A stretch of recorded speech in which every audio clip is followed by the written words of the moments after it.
Thanks for checking out my video. If you want to learn more from me, I have a lot of classes on Udemy. You can find the links to a lot of those in the description. Okay, so it's about like 5-ish something in the morning. I actually slept in later than I thought I was going to, and honestly later than I'd hoped. But I thought of making a video this morning on something that was rather interesting. Now, the Andean spiritual people, they're known as the Caro. They were the ones that fled into the mountains during the Spanish conquest over in areas like Peru.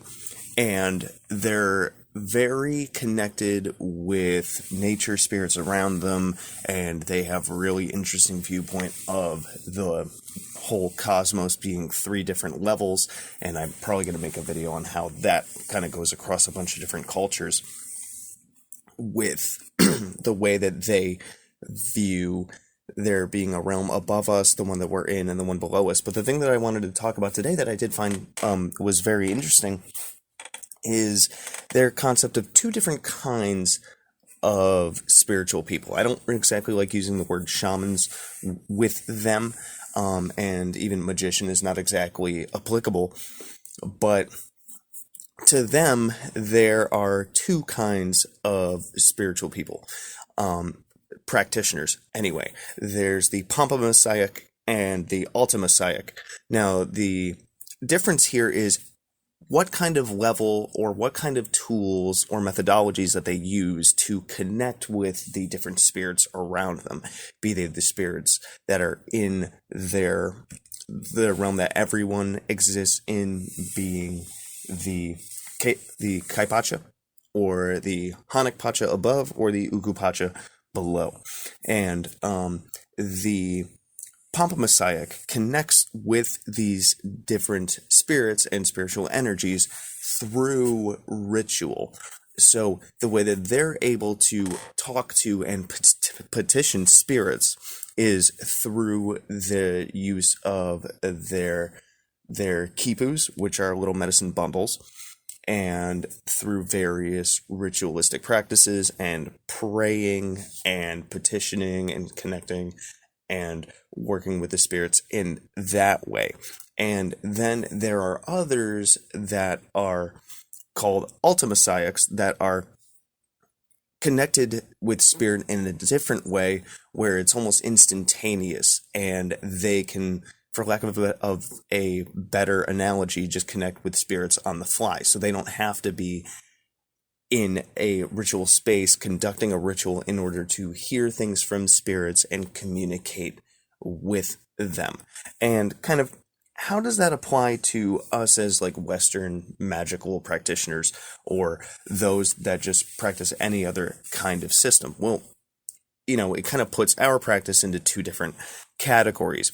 When I walk into my basement where I have my altar and such, and I light the candles and I sit down and I start doing my thing, that is a manner in which I connect with spirits when I'm working with the 50 names of Marduk, the spirits from the Nergak, or the Simon Necronomicon, or whatever other modality I'm working with. I'm using that ritual space and the energy that I raise and the psychodrama of it in order to lower my conscious awareness and open my subconscious awareness to be able to communicate with the different spirits that I'm invoking and push the energy of that interaction towards a goal.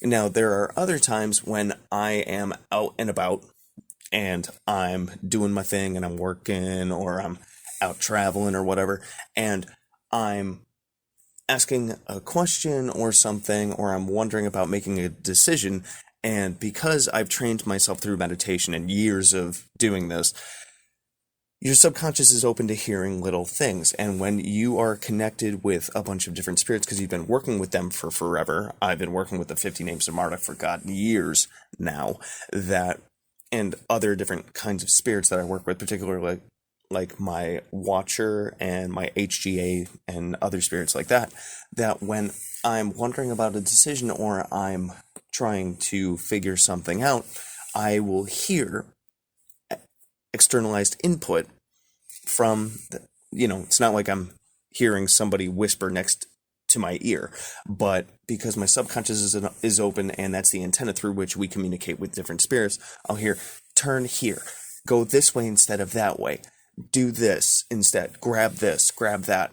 And in that way, I also connect with spirits. So in a way, I do both what is viewed from like the Pomp of Messiah perspective of just ritual only, and then the Ultimessiah perspective of being able to connect with different spirits all of the time. So what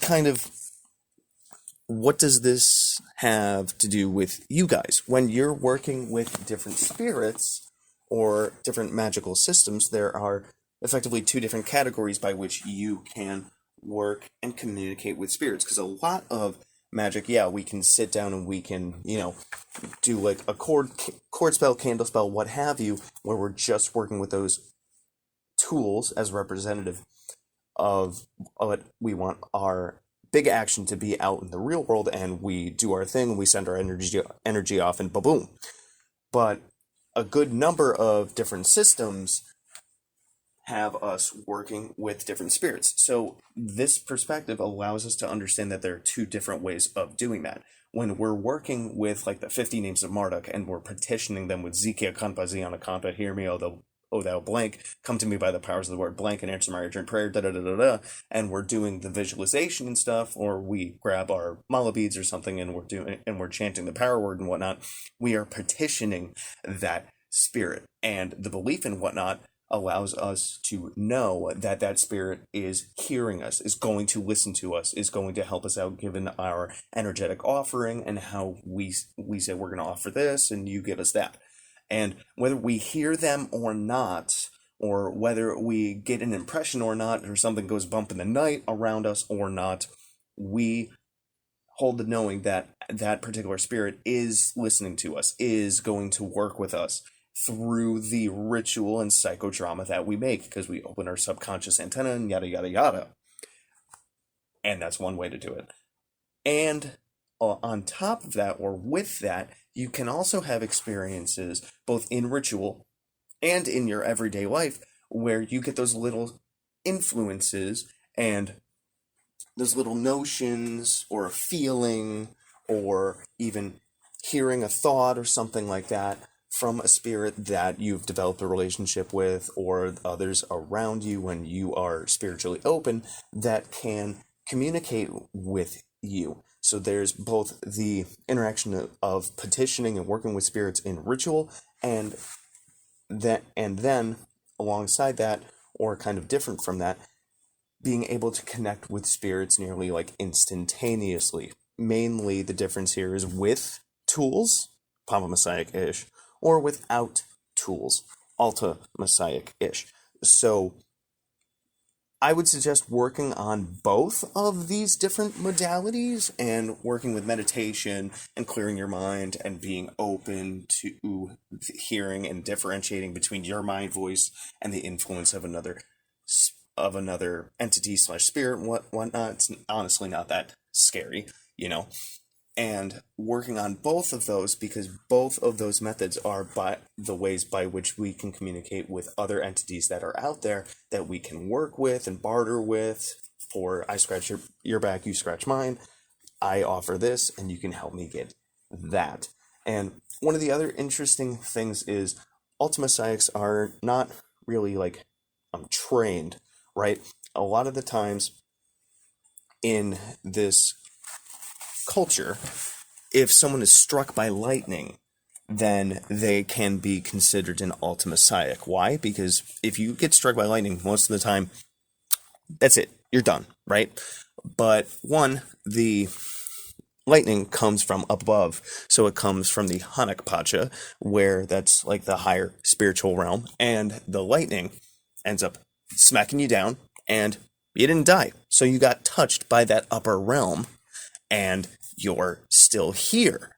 right? So it's almost like seen as a blessing from the higher realm or spirits of saying, I chose you. I mean, it's a rather dramatic way to do it, to strike them by lightning, but you get the point. I mean, if you're going to go through something super drastic that ends a lot of people and you survive, well, I could see why that would be considered something very spiritually like opening or very significant that they can then interpret in a spiritual manner.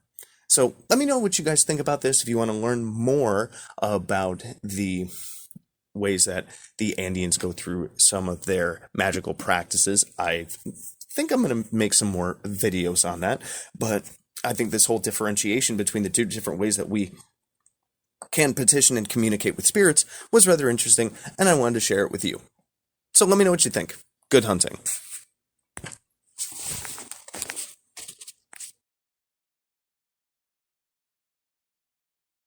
Thanks for watching my video.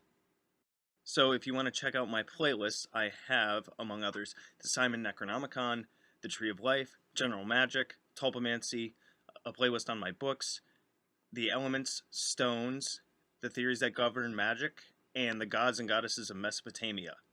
If you want to check out my books on Amazon, I have Creating Consciousness, Magical Mechanics, Magical Theater, Handy Sigil Magic, Magical Movement, which is an update and expansion upon Handy Sigil Magic, Magical Mastery, which is a combination masterwork of Magical Theater and Magical Mechanics, and The Guide to the Spheres and Beyond. You can also find me on Facebook at Magickology YT. You can email me at priestofthenecro@gmail.com, and you can even check out my Instagram, which is Magickology. And good hunting.